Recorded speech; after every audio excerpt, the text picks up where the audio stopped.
गया चल रहा हूं, सौरभ आपके पास आ रहा हूं। सौरभ, क्या चल रहा है आपके पोलिंग बूथ पर गया में?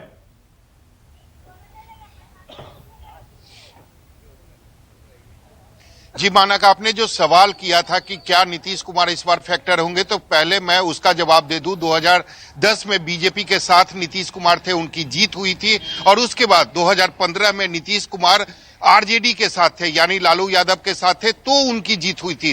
तो इस बार देखना दिलचस्प होगा, 2020 में एक बार फिर से नीतीश कुमार बीजेपी के साथ है। तो अगर इस बार नीतीश कुमार की जीत होती है तो यह साबित हो जाएगा कि नीतीश कुमार चेहरा है और वो जहां रहेंगे जीत वहीं होगी। फिलहाल हमारे साथ कुछ लोग हैं, उनसे जानते हैं कि आखिर किस आधार पर जो बिहार के युवा हैं वह इस बार वोट कर रहे हैं। ये बताइए, क्या लगता है किस आधार पर लोगों को वोट करना चाहिए?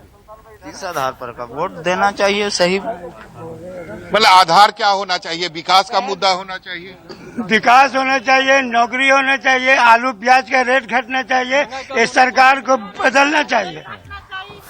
कुछ महिलाएं भी हमारे साथ हैं, आप बताइए। महंगाई एक बड़ा मुद्दा है, बहुत महंगाई है, गरीब मर रहा।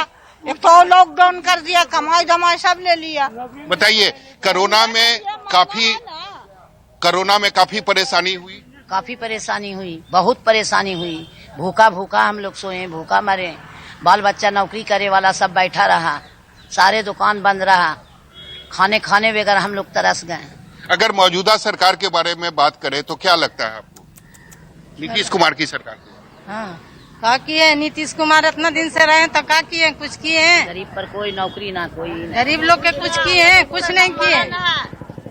अब जिसको माना होगा उसको हम लोग देंगे, जो अच्छा आदमी है उसको देंगे, जिसको भी सरकार बना सकते हैं। तो ये लोगों की नाराजगी भी है जो खुलकर मीडिया के सामने आ रही है, कैमरे के सामने आ रही है। उनका यह कहना है कि मौजूदा जो सरकार है उन्होंने अभी तक कुछ नहीं किया है। कुछ लोग कोरोना काल में जो लोगों की, जो गरीब की आमदनी घटी है उससे भी परेशान है।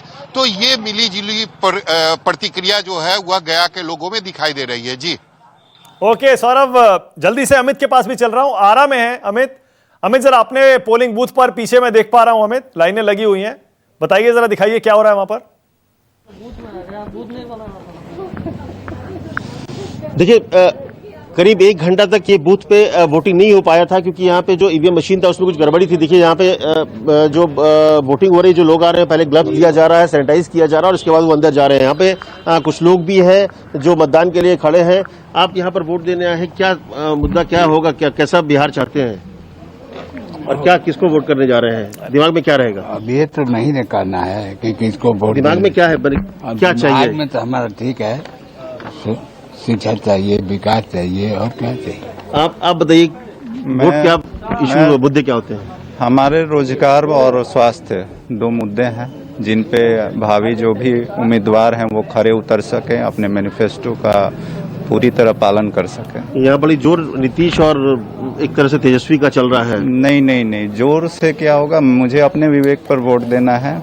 कोई कितने भी वादे करें उससे मुझे नहीं कोई मतलब। कैसा बिहार चाहते हैं आप?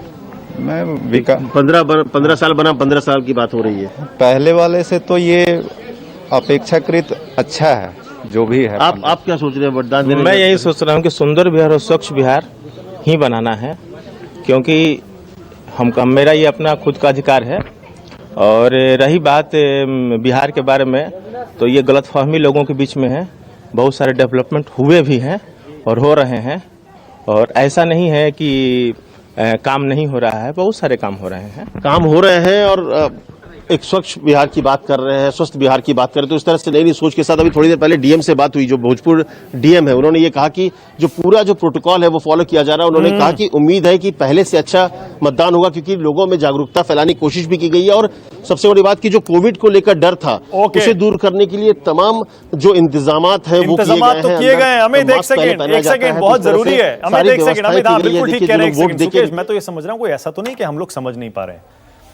सुकेश, ये कोरोना काल का पहला चुनाव है, हम सुबह सुबह की ये थोड़ी थोड़ी लाइनें देख रहे हैं, कहीं ऐसा तो नहीं कि हम इसको अंडर एस्टिमेट कर रहे हैं और हमें लग रहा है कि नॉर्मलसी है? नॉर्मलसी नहीं है अभी भी। अगर एक वोट देने में 5 मिनट लग रहा है और वोटिंग स्लो चल रही है तो वोट प्रतिशत पे बहुत असर पड़ सकता है उसका। नहीं, वोट प्रतिशत पे असर तो कौन से लोग हैं ऐसे सुकेश जो नहीं आएंगे बहुत सारे लोग हो सकता है आए ही ना, डर के मारे ना आए, या ये सोच के ना आए कि वहां जाकर अननेसेसरीली कोरोना के प्रति हम लोग वो तो है ही, उसके अलावा कि कौन जाएगा। नहीं, अपने आप को एक्सपोज करने का खतरा होगा, ये डर होगा, ये आशंका होगी कि भीड़ में जाने का मतलब नहीं है। ये फैक्टर और है कुछ, ये फैक्टर था, और इसीलिए कहा जाता है कि अंदर खाने बीजेपी ने जेडीयू से ये कहा था कि क्या चुनाव टाल देना चाहिए।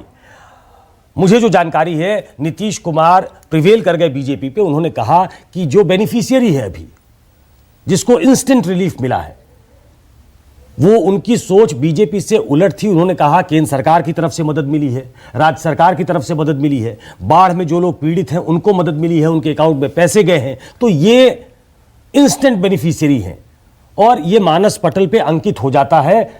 इसलिए जो आप अपना ड्रॉबैक देख रहे हैं वो दरअसल आपके पक्ष में काम करेगा।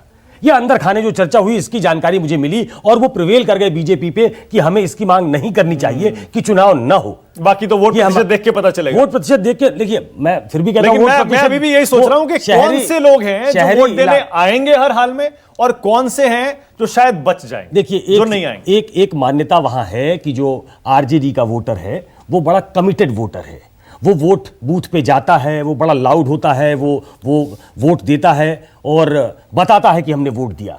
जो ट्रेडिशनली बीजेपी के वोटर है, शहरी इलाकों के वोटर है, वो शायद कम निकले, वो ट्रेडिशनली बीजेपी के वोटर हैं। ये खतरा बना रहेगा, इसलिए उनको अवेयर करने की कोशिश होगी। गया के वजीरगंज से मेरे साथ शहादत अनवर जुड़ गए हैं, हमारे संवाददाता। शहादत, जरा बताइए क्या देख पा रहे हैं, क्या हो रहा है वजीरगंज में?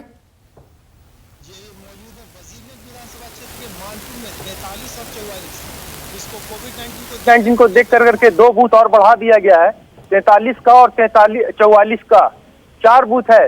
लेकिन आप देख सकते हैं थोड़ा वोटरों की संख्या कम है, लोग कम आ रहे हैं अभी। हाँ, और कुछ समझ में आ रहा है शहादत कि अभी सुबह लोग कम क्यों आ रहे हैं? क्योंकि आमतौर पर तो कहा जाता है पहले मतदान फिर जलपान, लेकिन मैं तो आपके पीछे भी देख रहा हूं, कोई नजर नहीं आ रहा है। नहीं, कुछ लोगों से मेरी बात हुई तो लोग बता रहे हैं कि कोविड-19 को लेकर करके इंक जो लगाएगा तो इंक तो दूसरे का यूज किया जाएगा ना, तो ऐसा भी लोगों के मन में भय है। हाँ, ये बात सामने आ रही है। ओके, और अगर मतदान कम रहता है तो ये किसके लिए नुकसान हो सकता है शहादत?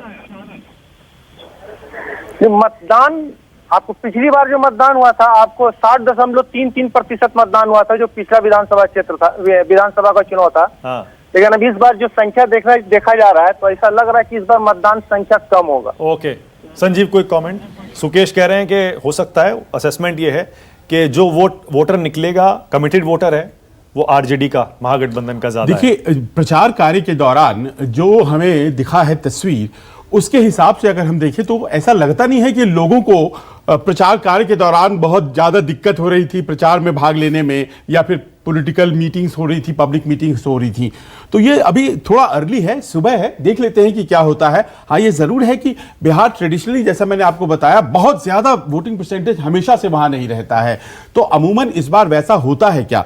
लोग डरेंगे ये तो तय है, लेकिन कितना डर जाते हैं और कितना कम हो जाता है वोटिंग परसेंटेज, क्योंकि ये तय है कि वोटिंग परसेंटेज का गिरना जो है वो भी तय करेगा कि इस बार जो है, वही सवाल वही तो है कि अगर वोटिंग प्रतिशत गिरती है तो कौन से वोटर ऐसे हैं जो पोलिंग बूथ तक नहीं जा रहे हैं? यही बड़ा सवाल है। छोटा सा ब्रेक ले रहा हूं, हमारी खास कवरेज जारी है। बिहार में आज पहले चरण का मतदान और उस पर हमारी पैनी नजर।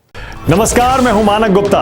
अगर आपको हमारा ये वीडियो पसंद आया हो तो इसे लाइक और शेयर जरूर करें, और हां, हमें सब्सक्राइब और फॉलो करना ना भूलें ताकि आप देश और दुनिया की कोई खबर मिस ना करें।